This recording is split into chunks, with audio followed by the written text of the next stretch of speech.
I think I'm on the wrong screen.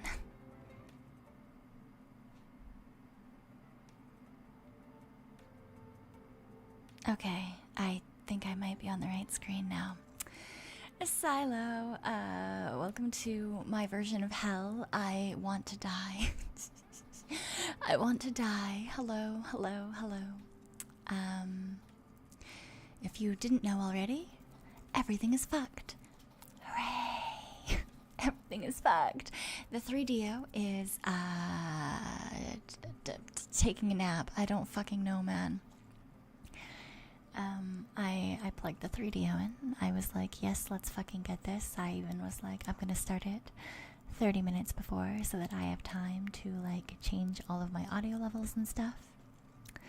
And it decided instead to give me a terrifying screeching noise in the background, forever and ever, amen, and also be incredibly quiet. So I'm really not sure what's going on with that.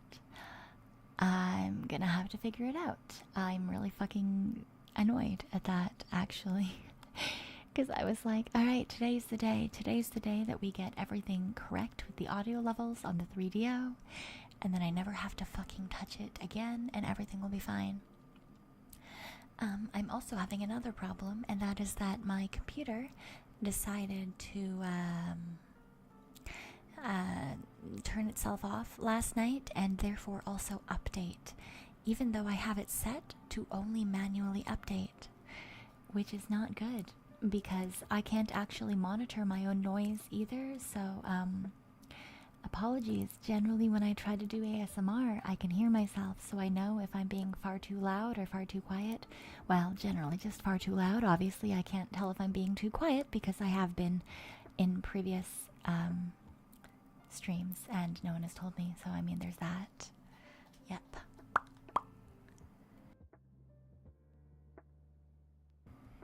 So yeah, we're gonna try. I'm so fucking angry though, you guys. I'm so fucking mad because I did see someone probably, I mean they were probably joking for like, haha, change the battery, because it is like a new 3DO that I'm borrowing. Like the poor girlie that I'm borrowing this 3DO from actually never used it before. I'm the first one to have actually turned this stupid thing on. So theoretically, I shouldn't need to change the battery. But I might try to. The only problem with that is I obviously just don't have another 9-volt battery lying around. I don't think that that's the problem, though. I don't know what the problem is going to be. You're serious because you know they take them? Oh, okay. I'm really not sure what the problem is, though. Yeah, it was making like a but like loud, like a white noise, just really, really loud white noise for no reason. And then the like actual input from the mic itself was really, really quiet. So I was like, yeah, I'm not gonna try that. I'm not gonna be the person that makes the informants listen to terrifying white noise with like a hint of me whispering in the background. So we returned to the Yeti today. We returned to the Yeti, which makes me really sad because I actually had like I mean it didn't even arrive, so that's fine, but I also ordered like stuff so I could directly monitor from the audio interface, because I actually like want to try to make everything sound better, but every step of the way I swear to God I'm fucking cursed. All I want to do is make my informants proud, and here we are back at the beginning, back with the Yeti, just chillin', us and the Yeti and the toast sandwich. Oh man. Alright, well I guess I should get in my corner. I'm gonna note though that this will probably therefore be an even shorter stream than I originally planned. Because now, but between this and my collab stream, why am I floating? Between this and my collab stream, in what, just under 4 hours, I am gonna try to go outside and buy some batteries. I'm gonna try to go buy some batteries so that tomorrow or tonight I can test things and hopefully get everything running again, because I had plans, guys. I had plans, and I wanted to be able to use that fucking mic. Could be the cable too. Don't fucking say that, Nate. The mic doesn't even belong to me. I don't want to buy a new cable. It's not even my mic. I can't. I will scream. I will scream. Oh. At that point, I might as well just buy myself a 3DO if I'm gonna have to be replacing parts of it. I'm gonna heckin' cry. Plans aren't set in stone. Don't freak out. Relax. That's not how that works. That's not how that works, Salius. I am nothing if not an anxious piece of shit. I worry about all sorts of things that no one else should worry about. I tell people not to worry about things, and then I worry about them. But, like, especially when they're plans for things that I wanted to do, because, like, you know, I want to act. Man, I'm just sad, I think, because, like, I actually really wanted to try to get better at this kind of content, and I feel like every step of the way, I just get a smack up the head that's like, nah, bitch, this isn't for you. No one needs this. No one needs this. Nate, thank you so much for the soup. I appreciate it.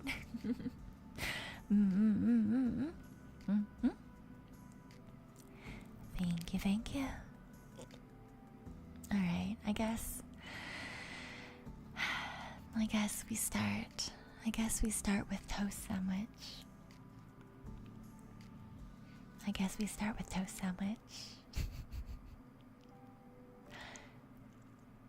No, not to be confused with toasted sandwich, of course. That's a very different thing. A toasted sandwich is, you know, a sandwich that's toasted. Wait. I think I have that exact one, except only for one sandwich instead of two. It's good because it almost cuts my Sammy in half too. It's great, it's great. Yes. Okay. Toast sandwich. A toast sandwich, also known as a bread sandwich, is a sandwich in which the filling between the two slices of bread is itself a thin slice of toasted bread, which may be buttered. I hate that because may be buttered also means may not be buttered. An 1861 recipe. Who the fuck put this in their recipe book? Why? Why did someone put this in the recipe book? Anyway, an 1861 recipe says to add salt and pepper to taste. Why is this, why? Jello Noel, thank you for the akasupa, thank you. This usually comes after, but I understand the extreme frustration from foiled plans. Thank you, I appreciate it. I want to die. And as always, thank you.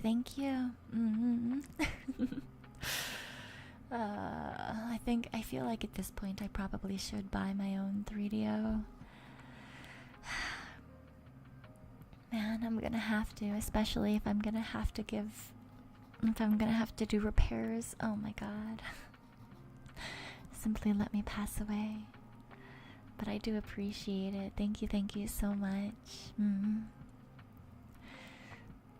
Oh, okay, it's a Victorian recipe. I'm no longer all that surprised. A recipe for toast sandwiches is included in the invalid cookery section. Yeah. Alright. In the 1861 Book of Household Management, that's incorrect, by Isabel Beaton, who adds, this sandwich may be varied by adding a little pulled meat or very fine slices of cold meat to the toast, and in any of these forms will be found very tempting to the appetite of for an invalid. What? Why Why are they feeding only bread to invalids? An individual's diet is the sum of food and drink that one habitually consumes. Dieting is the practice of attempting or what? What does this have to do with the I'm so fucking confused, guys. Who wants this? In November 2011, why? The toast sandwich was recreated by the Royal Society of Chemistry in a tasting 150 years after the release of Beaton's Book of Household Management. The society sought to revive the forgotten dish in the wake of the Great Recession. After calculating the cost as low as 7.5 cents per sandwich, essentially, they named it the country's most economical lunch. That's because it's not fucking lunch.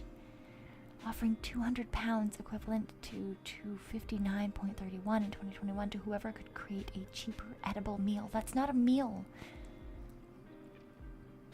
Excuse you, not even I would consider that a meal. What? I'm sorry, but if I wouldn't consider this an actual meal, there is something wrong here. What? Due to an overabundance of submissions, the offer was closed 7 days later, and the £200 given to a randomly selected entrant. Yeah, that's right. Fuck you. There's a lot of cheaper options that are not just bread in between bread, and the bread that's in between is only slightly why? What is happening here? Okay, well, alright, it's fine. Okay. In Heston Blumenthal's restaurant, The Fat Duck, 12 toast sandwiches are served as a side dish to the Mad Hatter's Tea Party. What? This is a main course inspired by Alice in Wonderland. That's not a fucking main course, you dumb shit. Blumenthal's recipe for the toast sandwich involves bone marrow salad, egg yolk, mustard, gastric mayonnaise, and tomato ketchup. What? You've put so many things on this piece of toast. I'm very... Is it still technically a toast sandwich if you put that much shit on it? It sounds terrible anyway. Oh my god. Oh my god. I would rather eat a singular slice of bread. I am of the same fucking mind, Kiwoks. I agree. Just toast one piece of bread and have a piece of toast. Just eat the toast. Butter the toast, eat the toast. If you want, put some cinnamon and sugar on that shit. It's delicious. Okay? Jam, peanut butter, literally fucking anything. Why? I sincerely don't understand the point. United States media coverage. Yeah, okay, I guess. The AV Club's Mike Vago described it as an extravagance of blandness. Yeah, that sounds about right. The Daily Meal article, 12 life-changing sandwiches you've never heard of, said the toast sandwich was just not that good. Fucking duh. Thankfully, the Dadas didn't invite any more sandwiches after that. Yeah, I agree. The toast sandwich was discussed on the Leonard Lopate show in an interview with the Sporkful's Dan Pashman. Why? It sounds weird to me. They tried the toast. It's the culinary equivalent of a Rothko painting. I need to know what that is now. Okay, I guess we're gonna go look at Rothko paintings. I'm just gonna go through. Oh, he's best known for color field paintings. Ah, yeah, okay. I can probably agree with that. So if you don't know what that is, are they gonna give an example? Actually, that's not too bad. Break with surrealism. Those aren't the worst. Here. Yeah, so color field paintings, they're just It's usually like just a colorful canvas with some lines. Yeah, like this shit. It's this shit. I mean, that's kind of cool. At least it's watercolor. Yeah, a lot of them are just like one color with like a stripe in the middle of them. Yeah, I could say that the toast sandwich definitely is kind of like a color field painting. Yeah, I agree with that. Except maybe worse. The sandwich, that is. I don't know.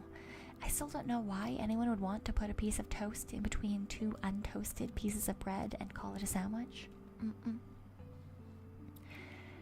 Also, Kuai, thank you for rejoining the membership for 5 months. I appreciate you. Thank you. Don't try the toast sandwich. Don't try it. No, don't try it, Larian. That's such a waste. That's such a waste. Just have a normal piece of toast, or a normal sandwich, or a normal toasted sandwich even. Don't knock it till you try it. I'm going to knock it and I'm not going to try it. I don't have enough money to waste on 3 pieces of bread when I could have, 2 pieces of bread and some meat, I think that would be better. Bread with bread? Yeah, it's bread with bread. I don't want... Why do you guys want bread with bread so badly? A piece of toast sandwich between 2 pieces of bread. Why do you want that? Please tell me. I don't understand. It's very cheap. So is peanut butter, okay? Just fucking live on peanut butter toast like the rest of us. Your Mexican spirit suffered when you saw the toast sandwich. It sounds like literally the most bland thing in the fucking world. And like, I'm not gonna knock white bread, okay? I'm not saying don't have sandwiches. I'm not saying like don't have white bread or like whatever, Just please, dear fucking God, do anything else with your life. Please don't give yourself a toast sandwich. Please love yourself more than that. Please love yourself more than that. You're worth so much more than a toast sandwich. Okay, no matter how bad your day has been, no matter how much you think you're doing poorly, please remember that you're always doing better than a toast sandwich, okay? You always deserve more. No matter what, you always deserve more than a toast sandwich. Please. Oh my God.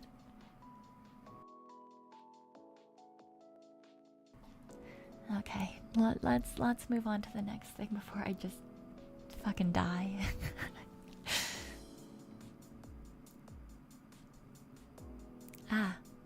Spite House. Very good. The next Wikipedia article that we have is the article on spite houses. A spite house is a building constructed or substantially modified to irritate neighbors or any party with land stakes.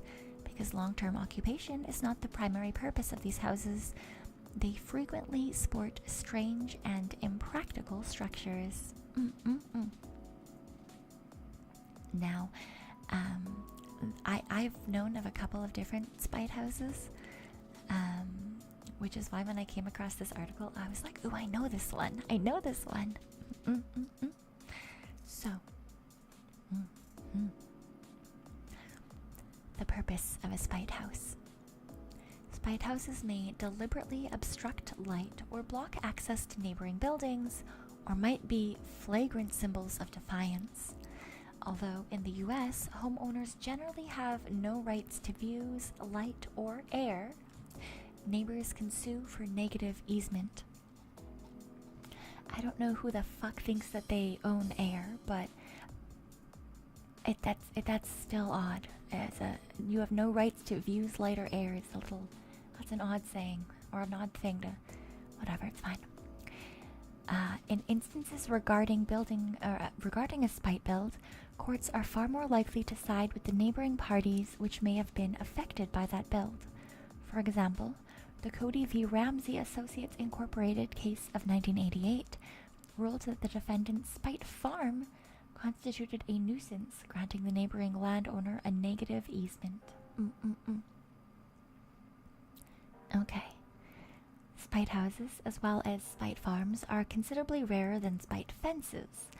This is partially attributed to the fact that modern building codes often prevent the construction of houses likely to impinge on neighbors' views or privacy, but mostly because fence construction is far cheaper, quicker, and easier than home construction. No fucking duh. There are also similar structures known as spite walls or blinder walls. Construction of a spite house or spite fences is considered illegal in those countries which follow the civil law. It is considered an abuse of rights, and in some countries like Finland, it is explicitly prohibited by law. So I guess a lot of them are only very old spite houses, since you can't really do it anymore.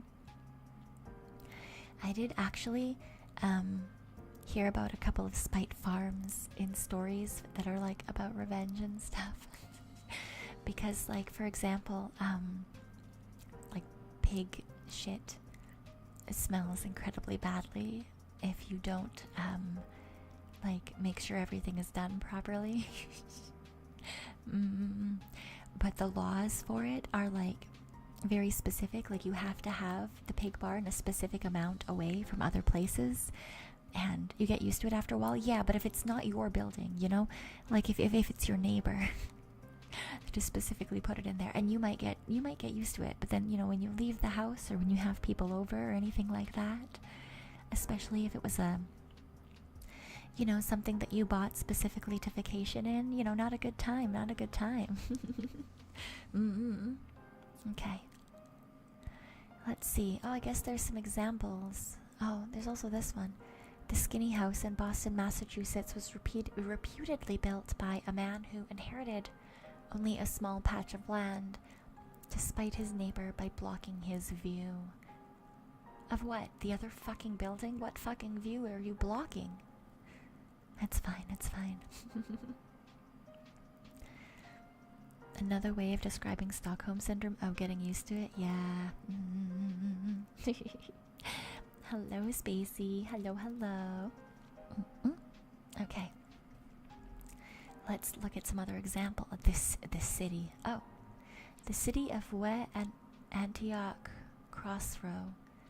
In AD 541, following his conquest of Antioch, Sasan Emperor Khosrau I built a new city near, oh my god, Ctesiphon? For the 30,000 inhabitants whom he had captured.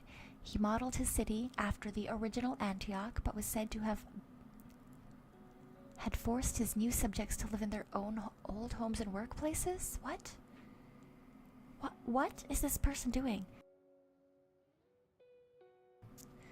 Okay, wait, so he built the city for the people that he captured, modeling it after the original city, but then he forced his new subjects to live in their old homes? Oh! Okay, so he remade a new city outside of the city, but then the people he captured could only live in their city, and he built the city specifically to be better than their city?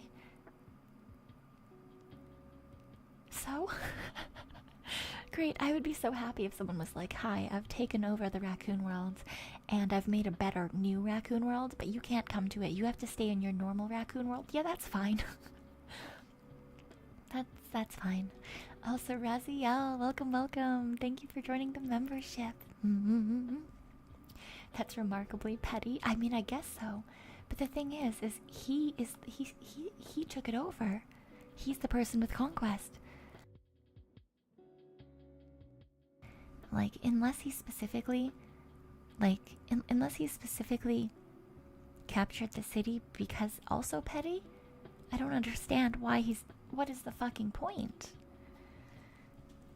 I don't know, maybe the person who originally, maybe someday when he was in, like, Antioch, someone, like, elbowed this man or something, and so he decided to say fuck you, I guess. I do love that he named the city better than Antioch?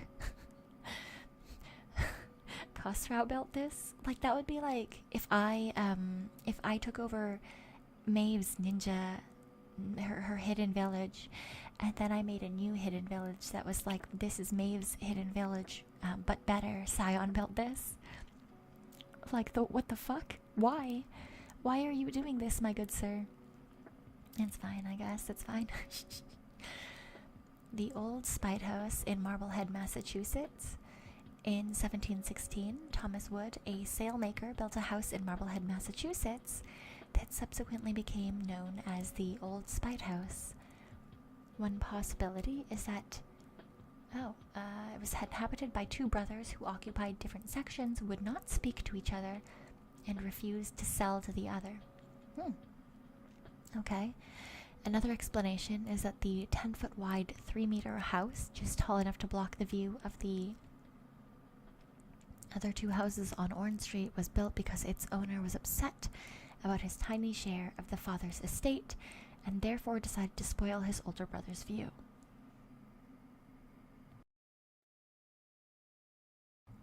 Okay.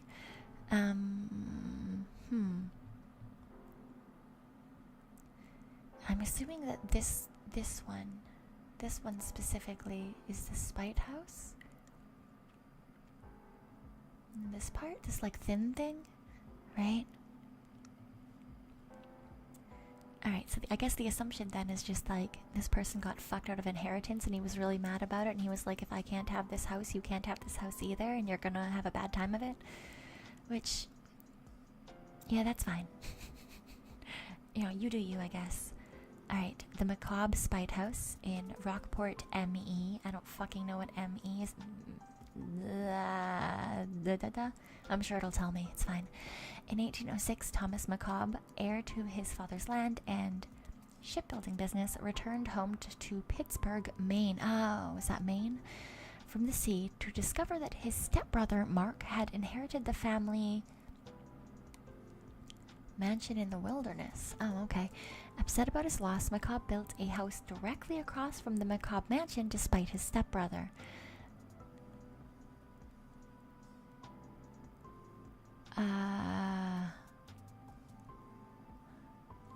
He just built a house. This man just got mad that his stepbrother got a house, and so he was like, I'm gonna also have a house. My guy, this is just a fucking house. You just decided to be neighbors with your stepbrother. I don't know if that counts as a spite house. It kind of sounds like stalker behavior, I'm not gonna lie. Then it kind of sounds like maybe he just really, really liked his stepbrother or something, you know? Like, in a strangely non-stepbrother manner, you know? Like, stepbro just went into the forest to be alone, and he was like, nah, fuck you, stepbro, I'm coming too. Like, what's happening here? what's happening here? This man just built a whole ass fucking mansion in the middle of the forest to live with his stepbro.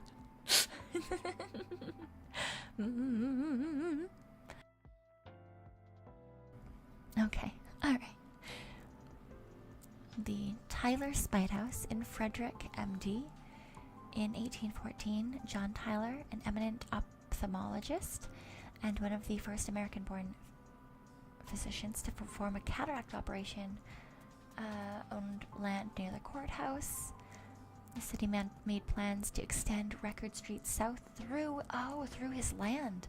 In fighting the city, Tyler discovered the local law that prevented the building of a road if work was in progress on a substantial building. Oh. Despite the city, Tyler immediately had workmen pour a building foundation, which was discovered by the road crews the next morning. This man was like, no, this is mine. This is my house. You can't have this house, you can't have this land. Oh, yeah. Can you see it? This tiny little section right here. I bet you, right behind the... Like, it was probably this little thing, or even this part. And then he did it again. Oh, I love that. I do enjoy that.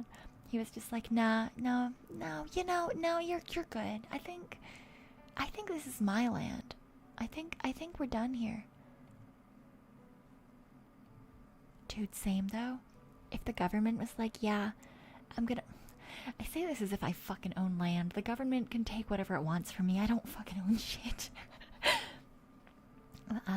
But like, you know, if I owned land and the government was like, yeah, okay, I'm gonna build a road through your land, it's mine now, congratulations, I'd be like, fuck you. No, I'm gonna build here. I think it's fine. I think that this is gonna be mine now. Congratulations. I do love that he was so fast with this that it was poured the next morning. Like the road crews didn't even fucking know. They all showed up and shit. I love that. Hollinsbury Spite House in Alexandria, Virginia. In 1930, John Hollinsbury's home in Alexandria, Virginia was one of two houses that directly bordered an alley that attracted an annoying amount of horse-drawn wagon traffic and loiterers. To prevent people from using the alley, Hollinsbury constructed a 7-foot wide, 21-foot deep, 2-story home using the existing brick walls of the adjacent homes for the sides of his new house. Oh my god. The brick walls of the Hollinsbury Spite House living room have gouges from wagon wheel hubs, and the house is still standing and occupied. Are you kidding me? This man straight up was just like, yeah, I'm just gonna put a house in this alleyway because fuck you. Oh, that's good. He didn't even fucking build a whole house. He just was like, yeah, this is a new room that I'm gonna call a house. He used the fucking walls of the other two houses. What? I mean, yeah, obviously this is 1830. I don't think it's illegal to build a house in a road anymore, but that's kind of fantastic. That is actually kind of fantastic. Okay. The skinny house in Boston. Yeah, that was the one that was up there. Yeah, about having gotten land from their deceased father while the second brother was away serving in the military. The first brother built a large home, leaving the soldier only a shred of the property the first brother felt was too tiny to build on. When the soldier returned, he found his inheritance depleted and built a wooden house, despite his brother, by blocking the sunlight and ruining his view. Nice. Good. The outside of the house spans 10 feet and tapers to 9 feet near the rear. Oh my god, that's very short. Or very, yeah, specifically made to block sunlight. Nice. Suzaku, thank you for rejoining the membership. I appreciate it. Welcome back. Alright, the Shilling Spite House. He sold 3/4 of his land? And then what?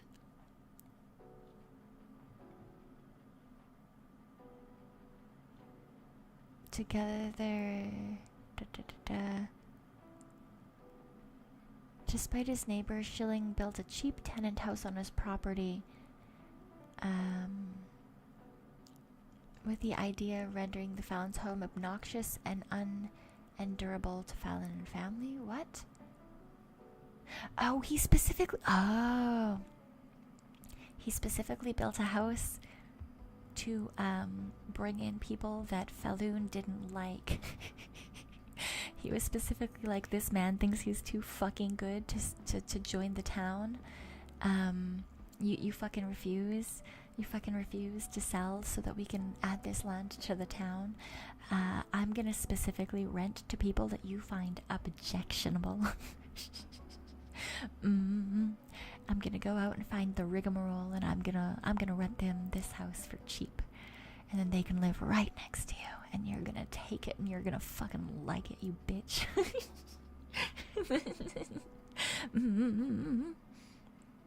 That's fun. Can you imagine? You're just like, I don't want to sell my house. I don't want to be part of, I don't know, fucking New York. This is my land. This is gonna say, you know, this is the land of a Scion City, you know? And then, you know, whoever your neighbor is just like, yeah, fuck you. I'm gonna specifically rent to only Meeta. Only Meetas, you know? And they're gonna yell really loudly all morning. and you're gonna have to deal with that forever and ever. Sucks to be you. Although I feel like even that would be a better neighbor than what they were probably trying to do and rent to.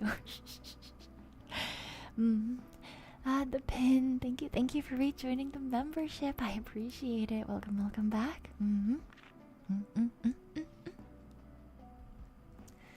Okay, Richardson Spite House in New York City. Oh, okay. Well, I didn't even realize the next one would be in New York. Okay, it was built in 1882 and demolished. Oh, it's not standing anymore. Oh, that's sad. 4 stories tall and only 5 feet deep. Jesus fucking Christ. Like, you can't even lay across that. What? Okay. Joseph Richardson, the owner of the plot, built it after the owner of an adjacent plot, Hyman Sarner, unsuccessfully tried to purchase the land. Sarner considers the plot useless by itself and offered only $1,000. Oh. Okay. Richardson demanded $5,000. After the deal fell through, Richardson had an apartment building constructed on his land. It was a functional, albeit impractical, apartment building with 8 suites, each consisting of 3 rooms and a bath. Why? Why would you want that? Why would... Like, you can see it here. Look at this. This part, this is the building. This is it. That's the width right here. This is the building. This is the whole fucking thing. Are you kidding me? Why? I mean, yes, but I know why. I know exactly why. I would probably fucking do that too, honestly. I'm more questioning, like, how did he get people to rent? How did he get people to actually want to be in this building, you know? How did he get people to actually come live in this building, you know? Bro was asking for $150 to $1,000 in today's equivalent for that land. I mean, you know, you do what you do, I suppose. Cheap rent, yeah, it must have been really cheap. It had to have been. For you to have a house that was only 5 feet wide, that's like you can't even lay down crosswise.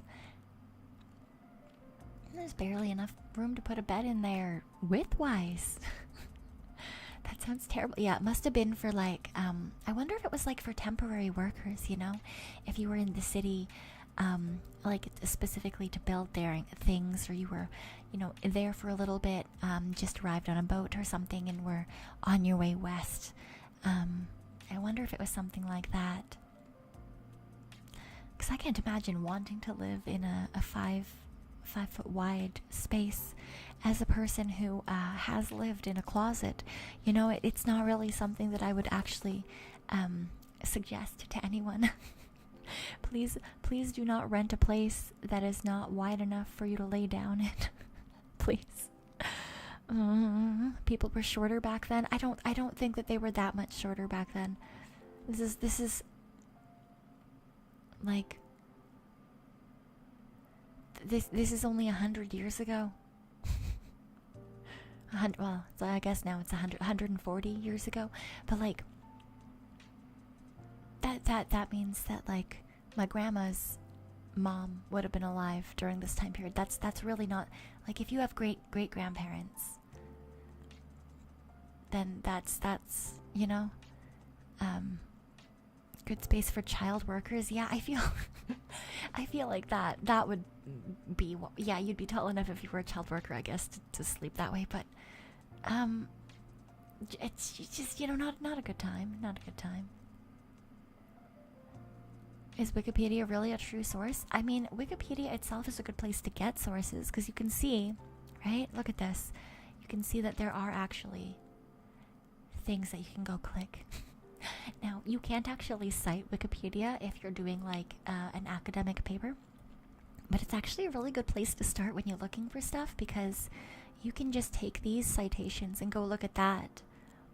because this is from NewYorkCityArchitecture.com, and this would be an actual source. So teachers, when they say Wikipedia isn't a source, but then they give you sources anyway. Yeah. Coming from a previous teacher, coming from someone who did a lot of academic shit for a while, Wikipedia can't be used as a source, but it is a really good place to start when you're looking for sources, especially outside of like academic papers and stuff. So like, you know, when you're in high school and you need sources still, you're just learning to do like MLA or ALA or whatever the fuck, Wikipedia is fine. Just don't actually source or cite Wikipedia itself. Cite the same places that Wikipedia is citing. Yes. It's a source of sources. Yes, exactly. Yes. Okay. Could you imagine if every wiki out there had Transformers wiki level humor while still being useful? I mean, some places have fun. Wow, there's a lot of spite houses. Oh. Yeah, that looks like a more recent spite house. O'Reilly, New York. Wait, oh, this one. I know this building. This is a building I know. Yes, because it's considered the narrowest by Guinness World Records. That's why I know this building. Okay. The Samke building, built in 1913, is a spite house and one of the narrowest commercial buildings in the world, considered the narrowest by Guinness World Records. The city widened the street and took a large part of Key's land, who then built a 4-foot 11-inch wide building on the remaining very small parcel of land. So it's just this part here. Are those functioning shops? I mean, it says it's commercial. Jesus Christ. You could like stand sideways and put your arms out, and there's no chance you're not touching both your walls. It must be like very specialty commercial places remaining on the very small parcel. Yeah. Okay, so this is like the narrowest commercial building in the world according to Guinness World Records. Looks like enough space. I mean, for a very narrow building, I like that they put this little overhang in. I think that's kind of cute. It looks like people put their offices up there. I do wonder how they get there. I wonder if there's just like straight up ladder. Oh nope, there's. I think that's a staircase right there. So wait, is there like a hallway? Is this all one big area for offices? It must be one. This all must be like one office up top, because there's no chance you could get enough for all of those. There's no way you could fit enough space to put like doors in other places. Jesus Christ. The top art makes it work. I think the top art makes it look better rather than just being like a rectangle, you know? It gives it some sort of shape. I like this little round bit here as well. Oh, Echo, welcome on in. Welcome, Echo and Raiders. Welcome to us talking about random things on Wikipedia. Hello, Rams. Welcome. Welcome to my very, very scuffed attempt at an ASMR wiki reading, because we are using the Yeti. The 3DO is out of commission some fucking how. Echo, help me. Echo, save me. I don't know what's wrong with my microphone. Echo, everything is gone terribly incorrect. But also, because Echo's here. Echo, I love you. I love you, Echo. I love you, Echo. And you can't escape me. There is no escape because you raided in. I mean, now you can escape, but I love you very, very much. Yes. Angelo Noel, thank you for the 5 gifted. Thank you so much. I appreciate it. If you did get one of the gifted memberships given by our lovely Jello Noel, please do make sure to thank him if you are here. And welcome on in. Yes. Now you run. Run well, my cute robot. Run well. You can't escape me for long. Yes. But no, actually, can you, like, please save me? Please save my 3DO. I don't know what happened, and I would like to use it again. I posted a video in the girly chat. Please help. Please save me, Echo. You're my only hope. Echo 1 Kenobi. You don't have to do it now, girl. Just, you know, if you have half a second at some point whilst you're not too busy. Because Echo knows what she's doing when it comes to ASMR. And I am simply a noob. Yes. And there go the lovely mods. So for those of you who were here that might not have known our lovely Echo, please do go check her out. She is my gen mate and a very, very cute robot. She is a tsundere and very, very easy to fluster usually. So I do recommend going on over there and having a really good time. She's a fantastic artist as well. She's a really, really good artist, and it's really fun to watch her play games and things. She's fantastic. I love her very much, so please do go support her as well. Yes. Okay. I guess we should return to Spite Buildings.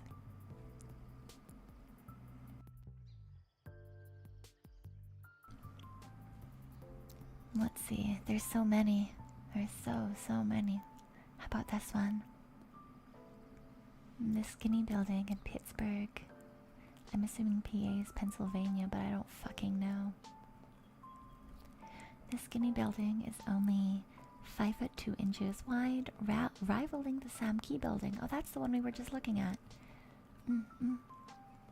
We just considered the narrowest, yes. Its narrow lot was created in 1903 by a street widening project. Oh, they got fucked over by the same thing. And the building itself was constructed in 1926 by Louis Handel, partly out of spite for neighboring business owners who complained about him obstructing the sidewalk with his fruit-selling business. Ah. The building is still standing and is listed on the National Register of Historic Places. Oh, so they're fucked. It's there forever. Yeah, so that's only just wider than the one we were looking at.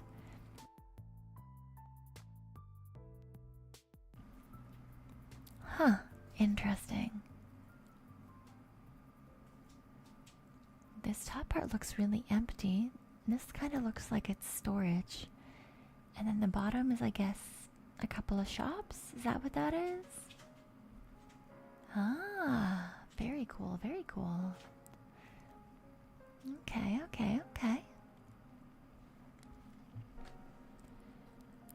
Oh wow, there's so many in Beirut. In 1954, the fluffs are awake.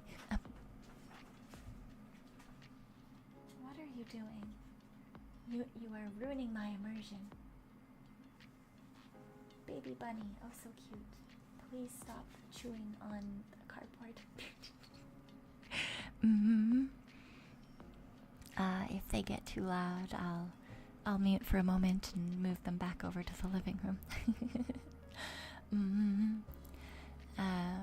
But in 1954, a thin wedge-shaped building was erected by architects Salan and Fawzi Itani on a 120 square meter plot in Beirut, Lebanon, at the request of a man wanting to spoil the sea view of his brother after they failed to agree to jointly develop their neighborhood. That sounds about right. The street facade appears to be an ordinary apartment building, but is 60 centimeters at the narrowest and 4 meters at the wall. 60 centimeters!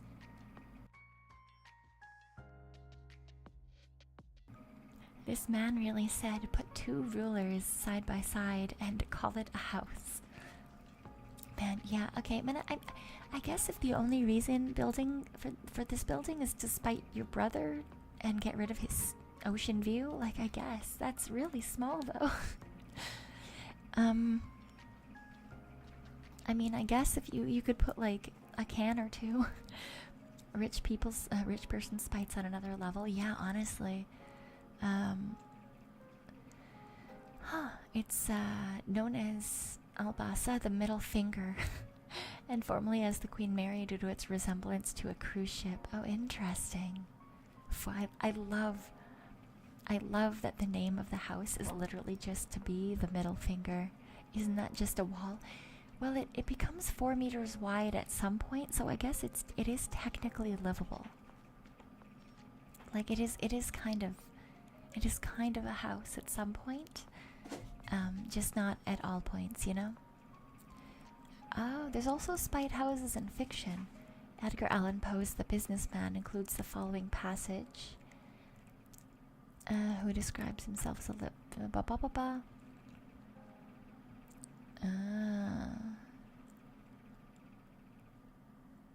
yeah, just literally talking about spite houses.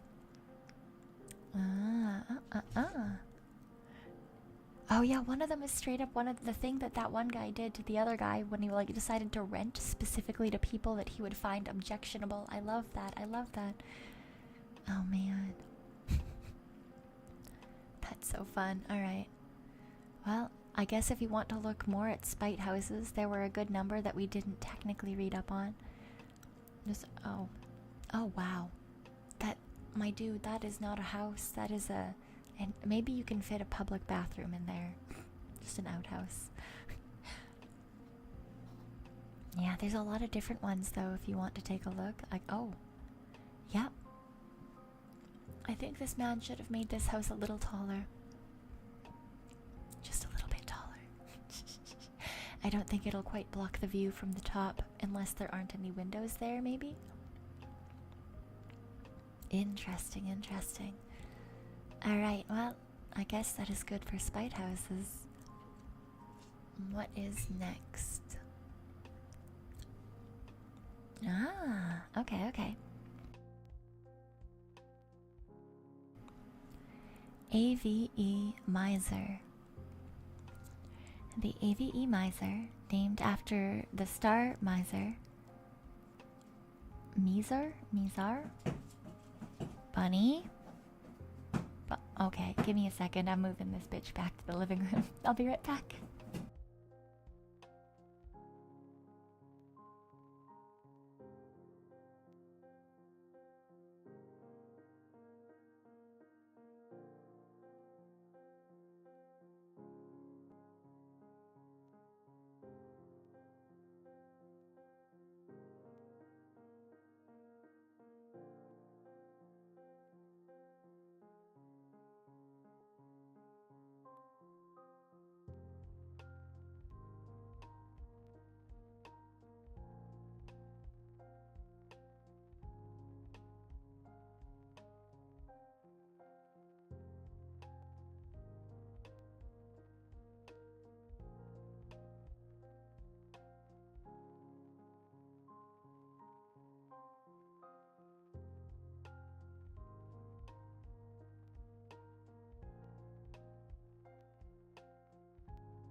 Okay, well, I don't know if they're gonna stay over there, but I have put them over there for at least a little bit.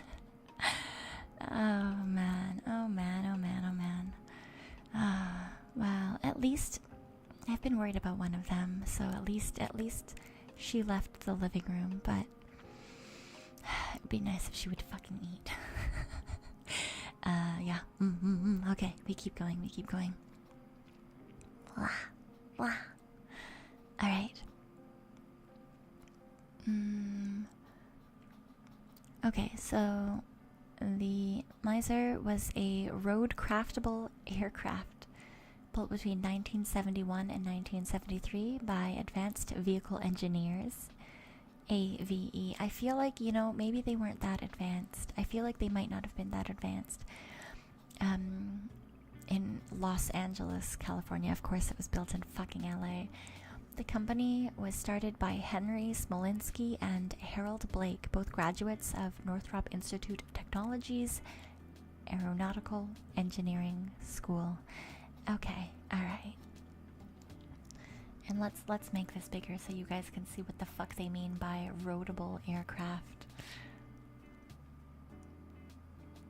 These men just these men just attached wings and a propeller to a car. They might have aeronautical engineering degrees, but these men just stuck propellers and air wings to a car. A plane that can drive on the roads, yeah, essentially.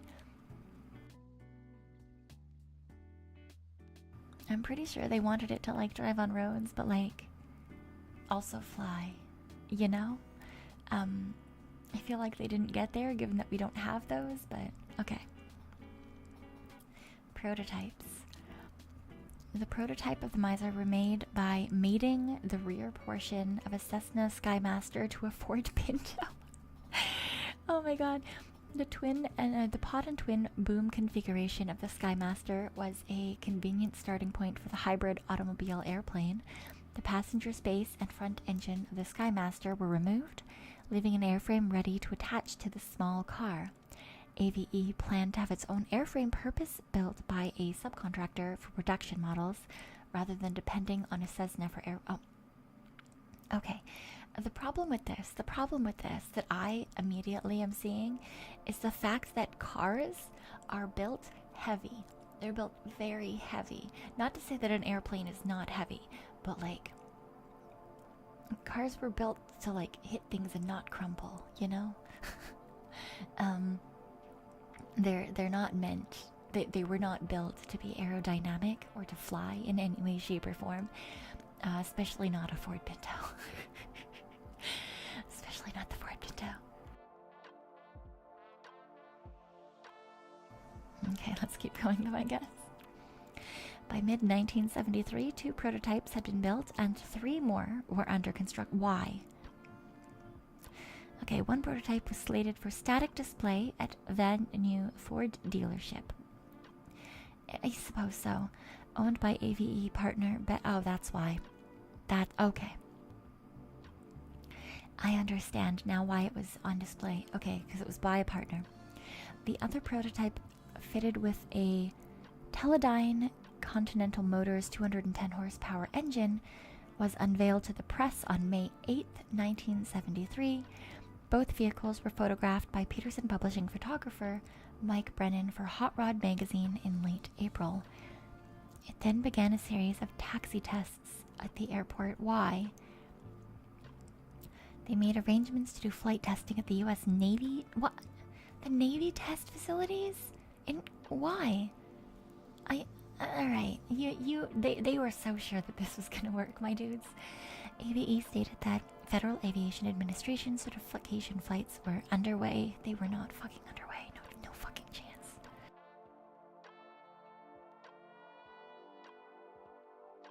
There's no way that these guys were doing certification flights.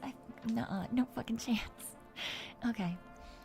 The Miser was intended to be both was intended to use both the aircraft engine and the car engine for takeoff. This would considerably shorten the takeoff roll. Once in the air, the car engine would be turned off upon landing. The four-wheel braking would stop the craft in 160 meters or less. Oh, I'm sure. On the ground, telescoping wing supports would be extended and the airframe would be tied down like any other aircraft. The Pinto could quickly be unbolted from the frame and driven away. Oh my god.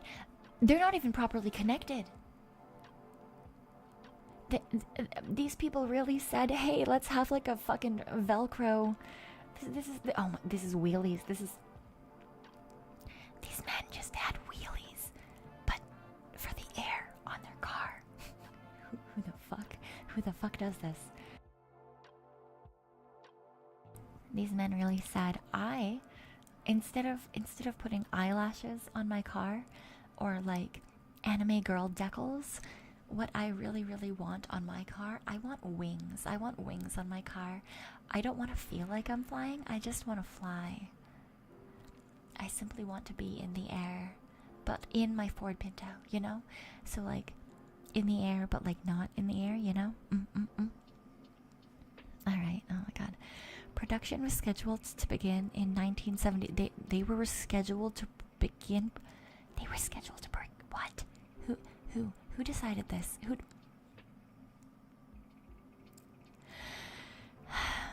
They had stated that prices would range from $18,000 to $29,000. Okay.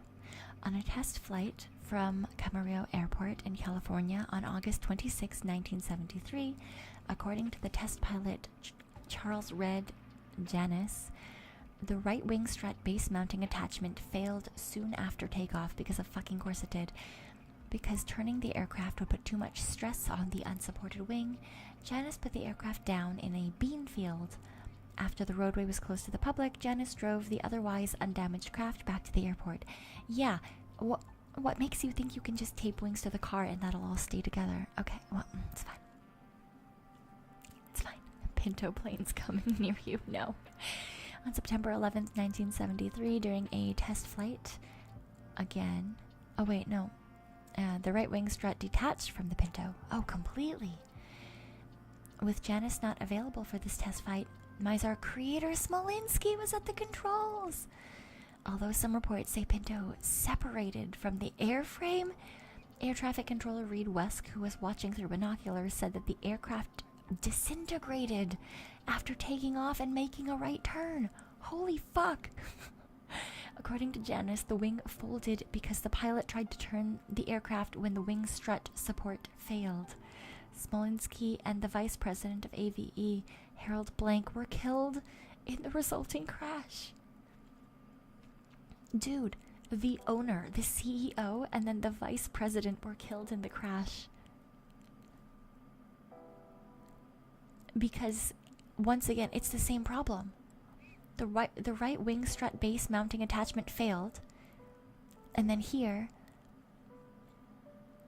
the wing strut support failed. Yeah, same problem. But unlike the first time when the actual pilot, Janus, was like, nah, I'm not gonna try to turn. That's a bad idea. It'll put too much stress on the wing. He landed like a smart pilot, and these guys were like, nah, this is my creation, it'll be fine. Even though the fucking wing strut support has failed, we're gonna turn anyway. And the plane just fucking disintegrated. It just went nah. But not like in the fun way. It oh my god.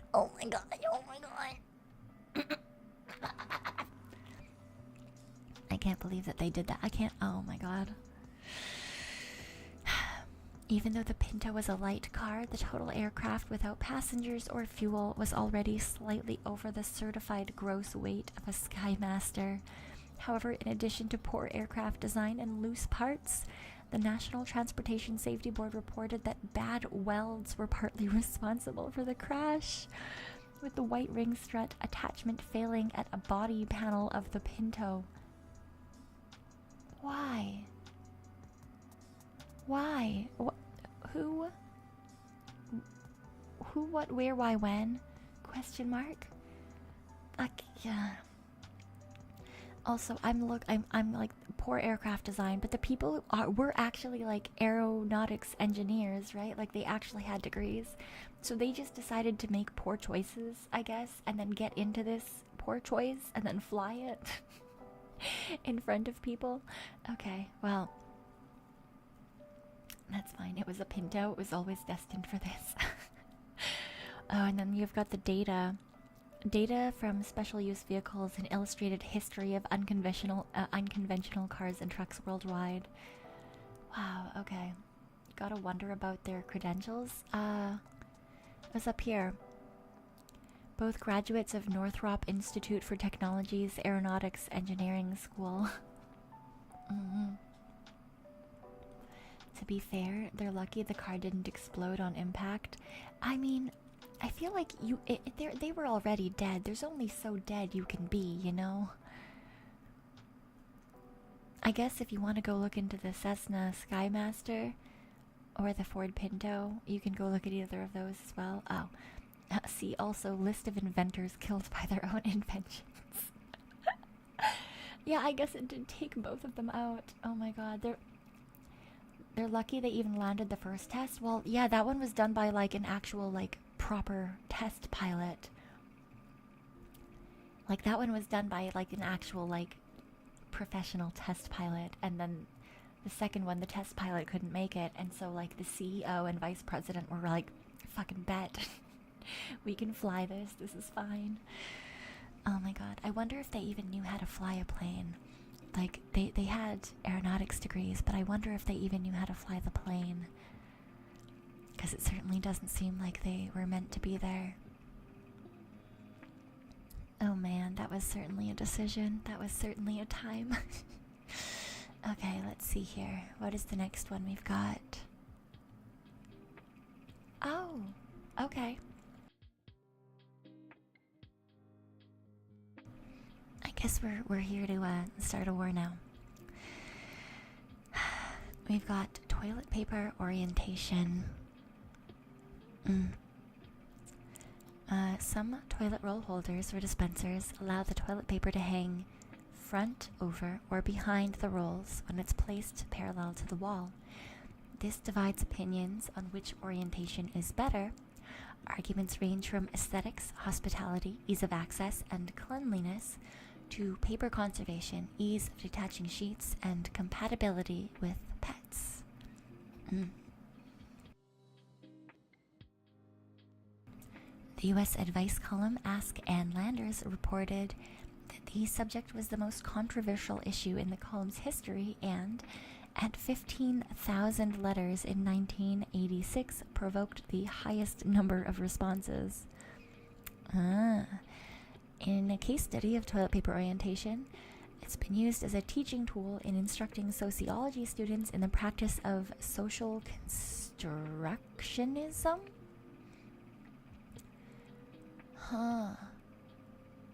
Social facets of social reality. Interesting. Oh, what are you? Over is better than under. Over is correct. Over orientation is the correct choice. Over is the way to go. I'm assuming. Yes. Well, yeah, you guys are right. I should put a poll up. Over or under. Correct TP orientation.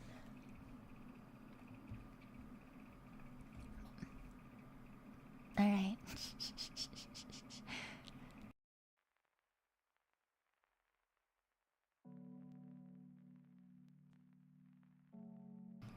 The only use you can see for under is deterring pets from unrolling the whole roll. If they want to, they'll do it anyway, man. If they want to, they'll do it anyway.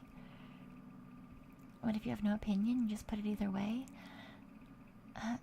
I mean, yeah, I guess. I'm very much an over person as well. Mainly just because, like, I don't know, if you do it the other way, I feel like there's like a weird friction between the wall and the toilet paper, and I feel like the toilet paper is just like touching the wall too much, even though I know theoretically both of them are touching the wall the same fucking amount. Okay, I get it. I fucking get it, alright? I don't know. I don't like it. Yeah, so I generally do over. Also, just because, like, it's easier in the middle of the night. Like, if you ever go to the... I mean, I'm sure most of you probably don't give a shit, but, like, when I go to the bathroom in the middle of the night, right, I don't turn the lights on. I'm one of those people. I don't turn the lights on when I go to the bathroom in the middle of the night. I leave them off, right, so I can stay sleepy. I feel like if you have it closer to the wall, then you might be like trying to like fumble and like, where's the fucking start of the toilet paper? But when it's towards you, you always know where it is, right? And if you don't, it's like under, like it's like hidden itself for some reason. You just bat it. They go bop like a cat, and it'll just like, yay, free toilet paper. What if you bump into things? I don't.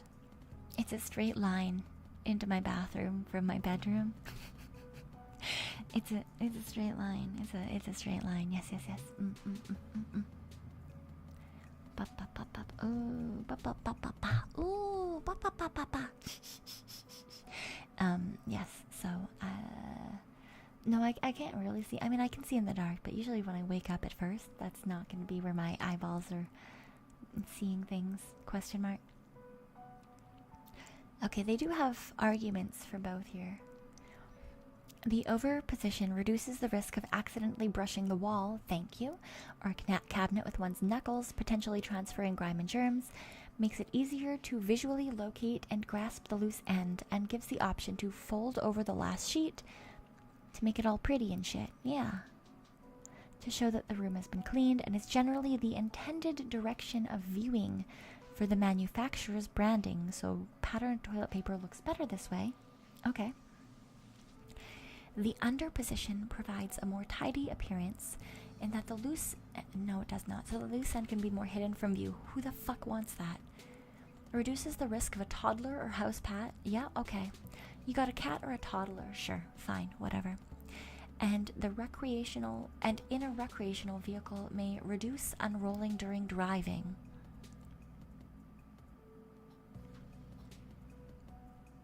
Oops.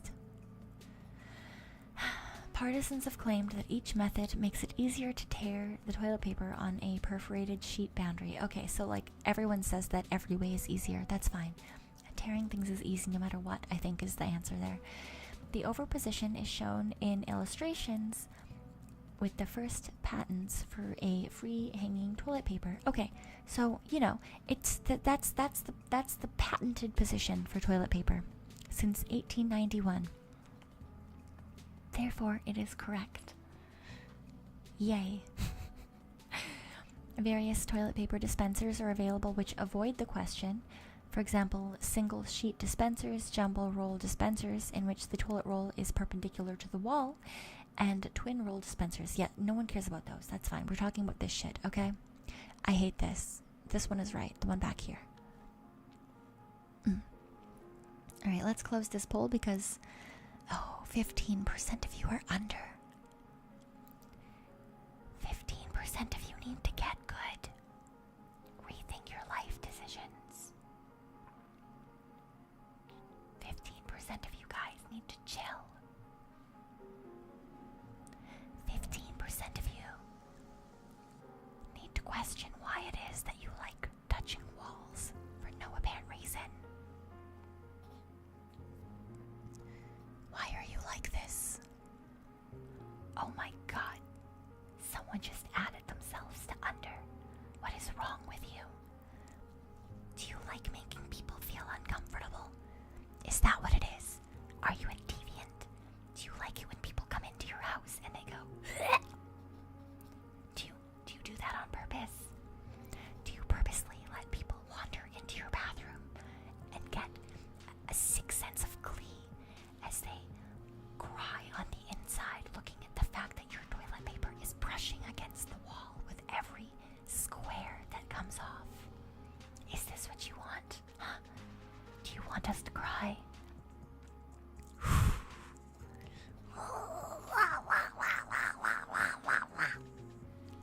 I hate it. I hate it. I hate it.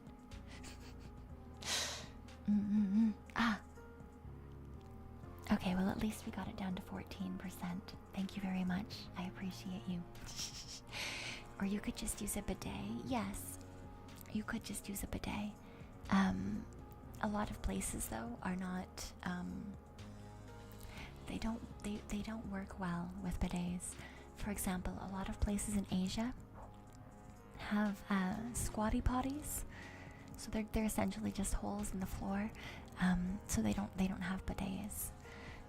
Which, you know, vaguely understandable given that it's a fucking hole in the floor. Although, to be fair, those places also don't usually include toilet paper. You have to bring that with you. Yeah, you have to bring that with you.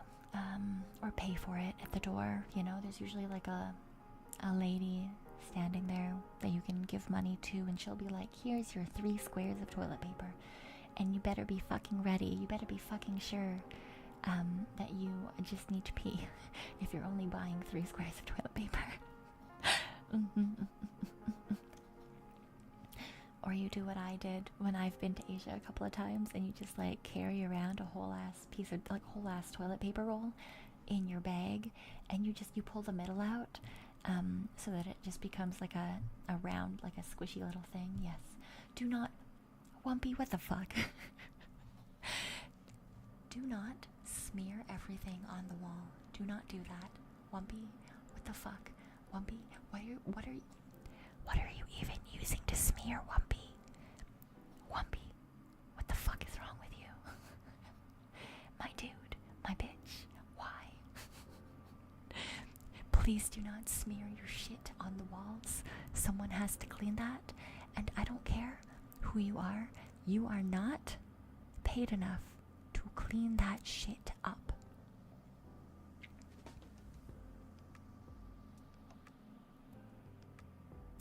There are very few people in the world that are paid enough to clean shit off of walls, and sadly they are never the people who are cleaning shit off of walls.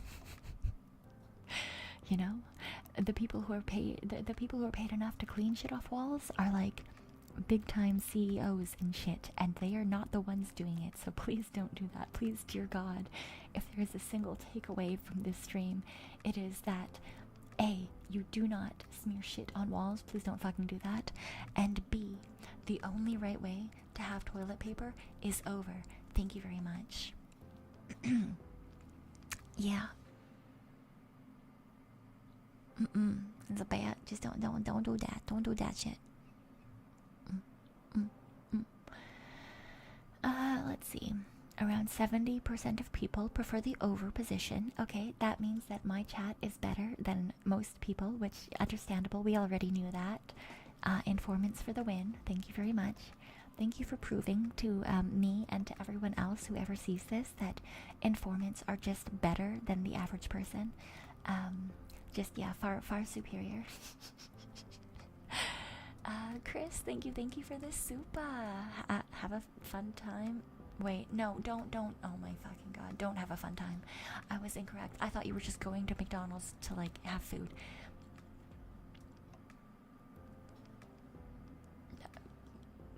No? If that is your plan for the day, I hope that you, in fact, you know, if you're getting ready to smear or some shit, fucking, I hope that it gets on your hand, and then gets on your face, and then you, if you do put it on the wall, I hope that you fall into it, and then it smears all over you, and then you cry, and then you're just a little shitty baby, okay? All right? I hope you get pink eye, okay? I hope that it someone else has left a small tiny little streak, and you land in that too, okay? And then I hope that you fall face first into the toilet, all right? Fuck, why would you do that? why would you do that? Clean it up with your fucking body, okay? I hope it all just magnetically attaches to you instead. What the fuck? No. Don't do it. Just don't do it. Just don't do it. Just don't do it. Ah. Ah. No.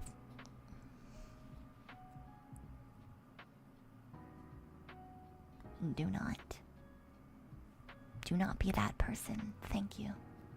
I just said that informants were superior, and y'all going and saying no.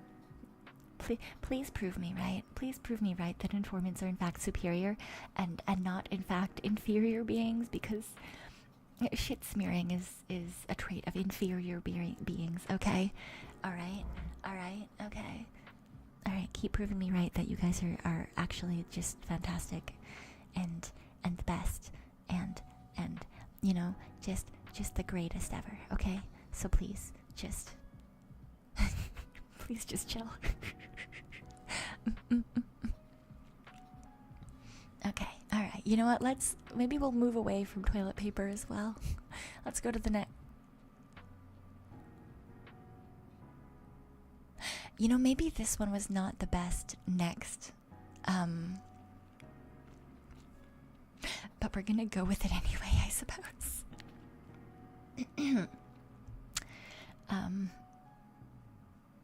The Hund Pruter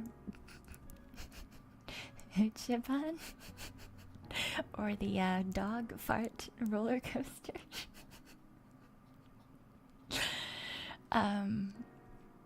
So I obviously did not expect conversations to go the way that they have when I picked today's Wikipedia articles.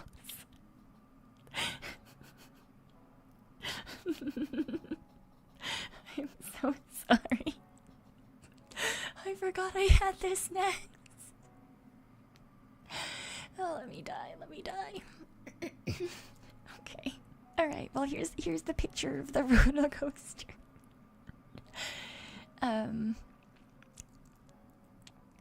Here's the man, here's the legend himself. Yeah. The dog fart roller coaster is a steel family roller coaster at BonBon-Land in South Zealand. The roller coaster is known for its dog flatulence related theme. I don't know why anyone wanted to make this a theme for a roller coaster, but they certainly did. Vigret, thank you for rejoining the Palm crew. Welcome back. Membership for 6 months. Where did the time go? Well, anyway. Company in jail. I hope you guys are still having fun. And Kuro, welcome. Oh no. Welcome Kuro, welcome Raiders, welcome to the Cursed and Scuffed ASMR stream, question mark. Welcome on in. We are currently talking about the dog fart roller coaster. And I am so sorry. I am so sorry. They need something soft after you screamed about retail. Yeah, you say that, but I don't know how soft this will be. This is in fact this is simply cursed.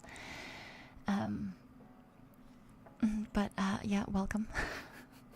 Welcome.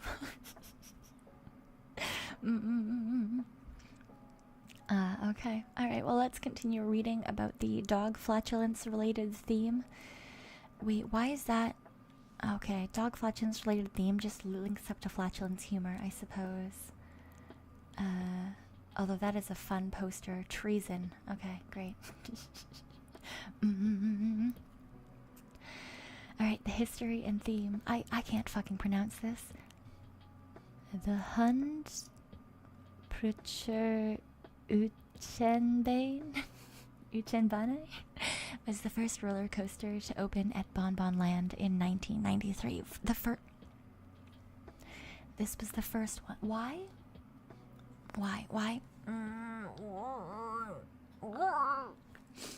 Why did they decide that this was the very first thing that they wanted to open at this theme park? Why was that what they decided on?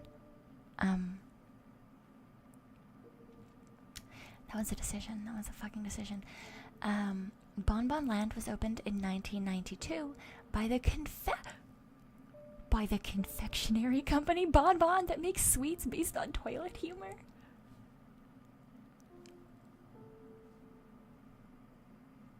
They specialized in food. Okay, alright. That is fucking... Hund Prutter dog farts was one of the most popular flavors. Oh god, really? And consequently became the theme for the first roller coaster in the park. Alright, well this definitely, why? This has left me with more questions than anything. Also, Palms, thank you so much for linking over to Kuro. Thank you. Okay. Alright. Built by Zura, the coaster layout is a relatively simple family coaster and it is the park's smallest roller coaster. The coaster trains are designed in the shape of a dachshund named Henry. Riders go past a statue of Henry defecating. Through a kennel and past bones and piles of feces.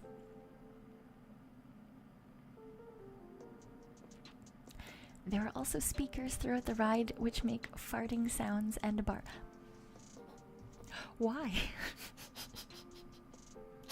Never let it be said that the Danes don't love their canine companions. Yeah, I don't think anyone was questioning that. But I am currently questioning their idea of what makes a good theme park. Alright. It's fine. Everything's fine. Okay, reviews and press attention. The unusual name and theme have attracted a considerable amount of attention. The coaster has been listed among the Travel Channel's 15 wacky roller coasters. It is included in the Mental Floss article, 8 theme park rides I wouldn't wait in line for. Yeah, I fucking wouldn't either. The coaster also has been described by a number of other sources, including USA Today, Cracked, and The Chive. Rob Elvey with the Travel Channel described this coaster as having the most pure wackiness of any roller coaster. And Willie Volk with Godling said that the coaster gives new meaning to the phrase, the wind in my face. Oh, God. Jello Noel, thank you for the gifted membership, and nice snipe over to Kuro. Welcome on in. I hope you enjoy your stay. I bet you're questioning it now, though. I'm so fucking sorry. Oh, God. Okay, well, I kind of want to check out... this was going to be the last one that I read, but I kind of want to check out now BonBon-Land and see what else they had. I'm guessing that's Henry? I guess. How long is this one? Not too bad. Okay. Okay.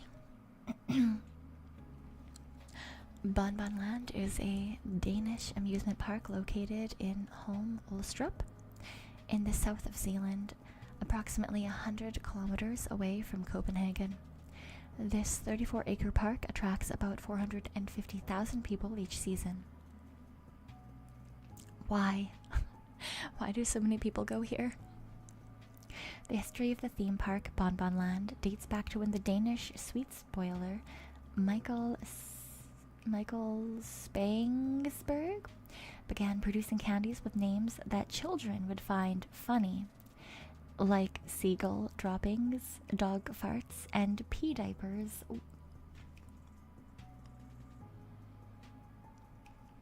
Okay. The candies became popular early on, and children began to want to visit the factory in Holm Olstrup. However, the factory couldn't offer visiting tours because of strict hygiene regulations, which is funny in and of itself, I suppose. Also, have a good night, Delta. So they opened BonBon-Land theme park. Alright, cool. In 1992, the theme park opened with a mini candy factory, a cinema, a shop, and 4 small boats shaped like ducks. See, that all sounds nice. That all sounds fantastic. Leave it at that. The park was a success with children, and many rides and attractions have been added over the years. Sadly, BonBon-Land is one of Denmark's most popular children's parks, despite its adult-oriented content and toilet humor. Really? In 2008, it was the 8th most popular tourist attraction in Denmark. Why the fuck? In 2007, the Spanish-based entertainment company Parque Venudo purchased the park. Why? What? This is a Danish popular theme park that is now owned by a Spanish-based entertainment company. What the fuck is happening here? Okay. Since its founding, BonBon-Land has aimed to offer activities for people of all ages. Today, BonBon-Land has over 60 different attractions. Among them, most popular rides in the park are 4 roller coasters and 2 water rides. There's also a number of playgrounds and a pirate track. In 1998, BonBon-Land's park area covered 21 acres. Christ. Okay. When the beaver rafting course was finished in 1998, its area increased to more than 27 acres. The park was expanded to its current size of 32 acres when the Veldvenet ride was added in 2003. Christ, okay. The most expensive attractions are the beaver rafting course, with a price of 32 million Danish krones. Veldvenet with an average of 25 million, and Handkatten with a price of 20 million. Interesting. Roller coasters. The Farting Dog Switchback, which is the one we were just talking about, reaches speeds of 30 kilometers per hour on a 420-foot long track. Okay, great. Oh, man. The Wild Boar in 2003. Okay, so that one is probably a faster, more like adult type roller coaster. Tomcat. Spinning Mouse roller coaster. I have no idea what that's supposed to mean. Spinning coaster model. Does that mean that you're on a roller coaster track but also spinning in circles? Because that sounds terrible. And then Victor the Waterworm is the other roller coaster that they have. Interesting. Beaver rafting, the Water Rat, the Albatross, Cobra Tower, Crow Trees, Mania, 4D Film, Hesterado, the Cod. Oh my gosh. Sea Lion, Tortoise, the Worm. Okay, so it seems like a lot of their names are now just like normal animal names. Kiddie rides are like the Dragon, Hot Wheels, play areas, the Shrimp, Wet Dolphin. Okay, so like, I guess they must have started as... They might have started with toilet humor, but now they're less toilet humory? Is what it seems like? Okay. Yeah, okay. So it seems like it is currently just a normal small theme park with one very unfortunately named roller coaster. Toilet humor must have died out? Yeah, I guess so. Would I go there? Not specifically. I mean, I guess if I was ever in the area and someone was like, guys, we've got to fucking go to BonBon-Land, I would be like, I know what that is and I'm going to regret this, but sure, I'll go. You know? Like, I don't think it would definitely not be my first choice. I don't know why it's anyone's first choice, but it's fine, I guess. Fucking... I don't know why it would be anyone's first choice, but it's fine, I guess. Oh, God, I hate this so much. Locals probably like it. Yeah, I could see that. I could see some locals thinking that this is a good time or something. Alright, you know what? Just, it is what it is. I guess it is what it is. Okay, let me see. Who's around? Who exists? Who's quiet? I don't think I'd follow anyone quiet. Okay, wait, let me mute the little bit of background music that I've got. I want to see. Yeah, you know what? I think we're gonna go raid Kokone-senpai. We're gonna go raid Kokone-senpai. Because while she might not be doing ASMR or anything, Kokone-senpai is definitely a more like chill, quiet type streamer comparatively to a lot of the people that I follow. And it does look like she's doing more Kokone's boutique today. For those of you who don't know who she is or what that is, Kokone-senpai is my senpai from V&U, and she's a really good artist. And in her boutique, she will redraw a lot of the V&U girlies, although eventually it is also for other public girlies. and she is redrawing in different outfits and trying to make everyone look really cool and neat. It looks like today she is working on my genmate Maeve. So let's just go over there and give her lots of love. In the meantime, between now and my collab in 2 hours, I'm going to book it out to the stores and see if I can't find a 9-volt battery or two and attempt to make my fucking 3DO work again. So hopefully next time we do this, we won't be on the Yeti again. And I'll actually, you know, have other things. Yeah. Okay. Thank you guys so much for being here and sticking around. For those of you who are going to be for those of you who will be at the collab in 2 hours, and we will be playing some Project Zomboid, I'll see you then. It will be a much more loud stream than this. And for those of you who, you know, that's maybe not your thing, or who are going to sleep, or have other things to do, I hope that you have a fabulous and fantastic day, or night, or anywhere in between. Thank you guys for coming and hanging out, and as always, I'll see you next time. Sayonara. Bye-bye.